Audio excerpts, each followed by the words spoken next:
Metroid Prime 4 Beyond finally comes out next week. Person whose favorite game of all time is Metroid Prime.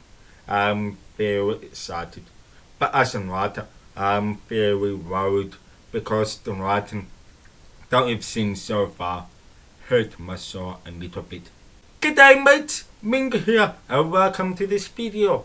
I'm a dev developer creating a video game that champions a deaf character, and this is a video series chronicling the development of that very game. As always, the footage shows a game very early in development, so things can and will change. I took a bit of a break last month as I had family visiting and work was slower than usual.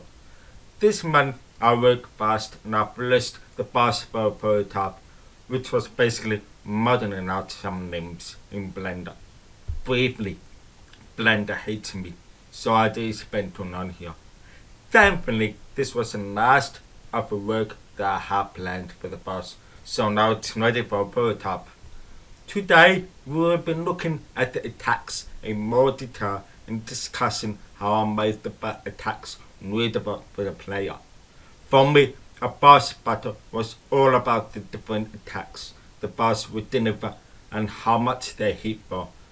But at the same time, it was also about how the boss moved and how the player can read the boss. For this prototype, I gave the first boss, the Almighty Mud, 3 different attacks.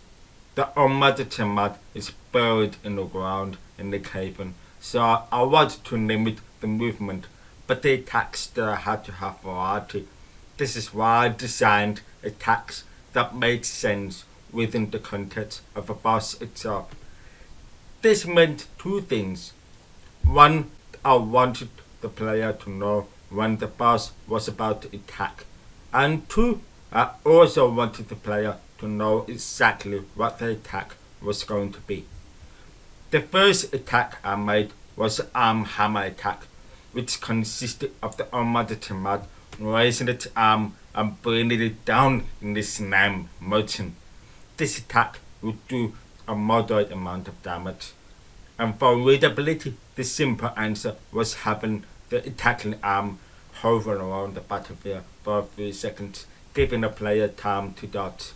In a more fleshed out game, this would mean that the boss had a proper animation to go with this.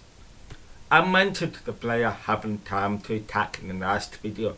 That space for this attack is when the boss has his arm down for a few seconds after attack, so that gives the player time to do some damage to the boss.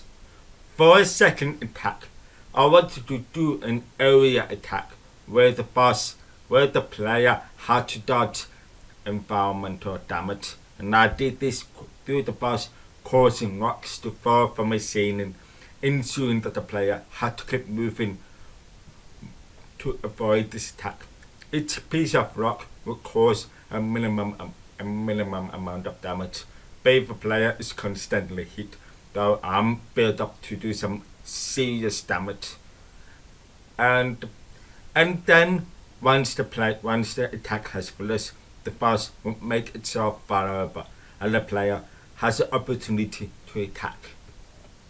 Finally, I wanted to add in a second phase in which each attack did a bit more damage, so that the arm hammer attack would do more damage, the debris falling will have more debris, the rocks would fall faster and do more damage.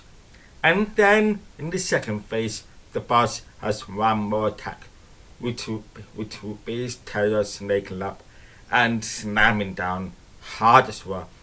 This would be the single most damaging player that the boss has, and if a player does not dodge it, it's my game, I can do it. In the end, the goal was to develop a boss that had 3 distinct attacks, each of which had different methods of damage, and also an attack that would give opportunity for the boss to make itself vulnerable. And this is early prototype stuff, but I feel like I succeeded in creating the boss with valid attack range, and I feel good for the player to attack and reward the player for quick thinking by allowing the player plenty of time to attack boss and deny their own damage. And I love it. Thank you so much for watching this video. If you like what you saw, please leave a like and subscribe to my channel for more great content. If you leave a comment, just let me know which one of a boss, which boss is your favorite boss. It can be any boss. Just not the bosses from the Elden Ring DLC. Those bosses are absolutely horrible. Anyway, I'll see you all in the next video, whenever that may be. Goodbye, mates.